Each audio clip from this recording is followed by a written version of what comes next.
अस्सलाम वालेकुम दोस्तों। आज हम जीएसटी के बारे में सीखने वाले हैं। उसकी फुल इंफॉर्मेशन यानी जीएसटी क्या है, किसको कहते हैं, कब लागू होता है, कब लागू हुआ, ये सब आज हम इस वीडियो में जानने वाले हैं। और वीडियो बहुत ही इंफॉर्मेशन होने वाली है, इसलिए आप तमाम हमारे साथ बने रहिए। तो सबसे पहले मैं आपको बता दूं कि जीएसटी है क्या।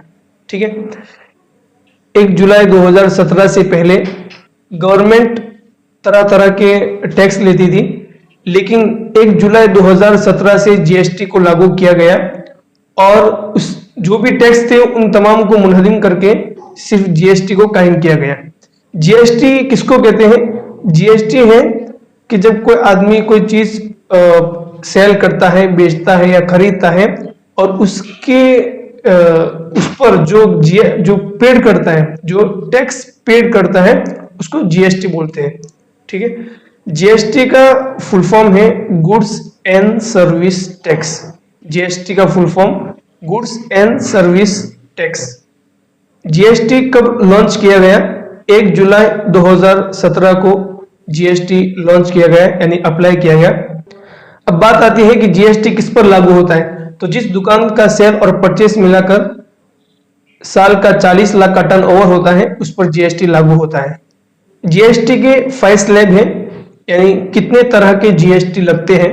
तो सबसे पहले है 0%, उसके बाद है 5%, उसके बाद है 12%, उसके बाद 18%, उसके बाद 28%, उसके बाद है 32%। लेकिन आमतौर पर 5 स्लैब माने जाते हैं। अब कौन सी चीज पर कितना टैक्स लगता है वो हम जानते हैं।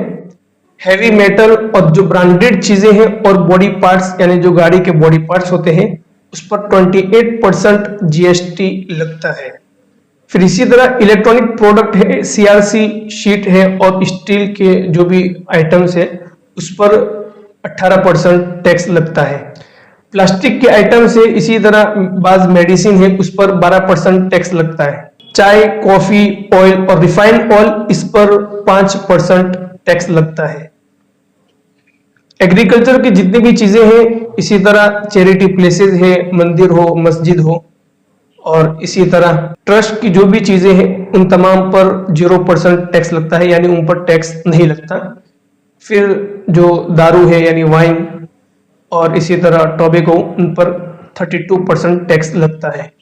अब जानते हैं कि जीएसटी कितनी कैटेगरी में होता है। जीएसटी के 3 कैटेगरी है। सबसे पहले सीजीएसटी, एसजीएसटी और आईजीएसटी। सीजीएसटी का फुल फॉर्म है central goods and service tax.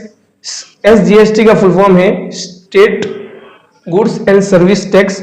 और इसी तरह उसके बाद है IGST, integrated goods and service tax. अब इसका मतलब क्या है मैं आपको बता दूं।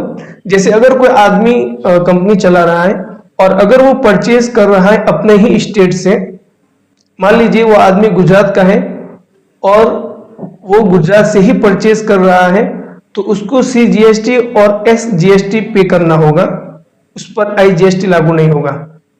और अगर वो अपने स्टेट के बाहर से परचेज कर रहा है या सेल कर रहा है, तो उस पर आईजीएसटी लगता है, सिर्फ आईजीएसटी। सीजीएसटी और एसजीएसटी आधे आधे लगेंगे और आईजीएसटी पूरा लगेगा। फॉर एग्जांपल कि 5,000 रुपए का माल उसने खरीदा है, उस पर 1,000 रुपए का टैक्स लगा, तो 500 रुपए एसजीएसटी के और 500 रुपए सीजीएसटी के लगेंगे। और अगर स्टेट के बाहर उसने परचेज या सेल किया है तो पूरे का पूरा 1,000 रुपया आईजीएसटी लगेगा। जीएसटी में 4 तरह के लोग होते हैं। एक है रेगुलर, एक है कंपोजिशन, एक है कंज्यूमर और एक है अनरजिस्टर्ड। ठीक है, तो सबसे पहले है रेगुलर, कि जिस कंपनी का टर्नओवर 1.5 करोड़ से ज्यादा हो या 1.5 करोड़ हो, तो उसको रेगुलर पार्टी समझा जाता है और उसको जीएसटी मुनाफे में भी मिलता है। मान लीजिए कि उसने 5,000 का सेल परचेज किया, उस पर उसने 1,000 रुपये टैक्स पे किया। अब जब वो माल सेल करेगा, रेगुलर पार्टी वाला जब माल सेल करेगा, तो उसको 1,000 रुपये उसको बेनिफिट में मिल जाएंगे। मतलब कि 5,000 रुपये अगर वो माल बेचेगा तो वो सामने वाले से वो टैक्स ले सकता है। इसी तरह दूसरे नंबर पर है कंपोजिशन, कंपोजिशन वो पार्टी है जिसका टर्नओवर 1.5 करोड़ न हो, तो उसमें सिस्टम ये है कि वो परचेज करते वक्त टैक्स देगा, लेकिन सेल के वक्त वो टैक्स नहीं ले सकता।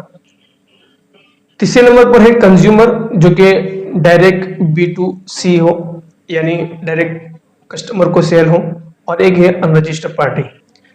एक और 3 चीजें हैं, GSTR1, GSTR2 और GSTR3B। इसी तरह GSTR2A वगैरह है, लेकिन हम 3 बेसिक चीजें जान लेते हैं, GSTR1, GSTR2 और GSTR3B। अब हम समझते हैं GSTR1, उससे पहले हम GSTR2 समझ लेते हैं। GSTR2 क्या है कि जब हम कोई चीज परचेस करेंगे उस वक्त जो टैक्स पे करेंगे उसको GSTR2 कहते हैं। यानी 5 लाख का हमने माल खरीदा है, तो उस वक्त हम जो टैक्स देंगे CGST और SGST, वो 45,000 CGST और 45,000 SGST, ठीक है। और अगर IGST है तो सिर्फ 90,000 यानी 90,000 रुपये। तो 5 लाख का सेल परचेज हुआ और 45,000 का क्या टैक्स हुआ, और CGST और SGST कुल मिला के 90,000। तो 5,90,000 में हमने माल खरीदा, 5 लाख रुपए गुड्स के, और जो टैक्स पे किया है वो 90,000 है। अब आते हैं हम GSTR1 पे। GSTR1 किसको कहते हैं कि जो सेल करके हम टैक्स लेते हैं उसको GSTR1 कहते हैं। मान लीजिए कि 5 लाख रुपए का जो माल हमने बेचा था, जो खरीदा था, अब वो हम मुनाफा चढ़ा के 5,50,000 में बेच रहे हैं, तो उसका टैक्स होगा 49,500 SGST और 49,500 CGST। अगर IGST है तो सीधा वो कुल मिला के उसका पूरा टैक्स होगा। अब GSTR3B क्या है?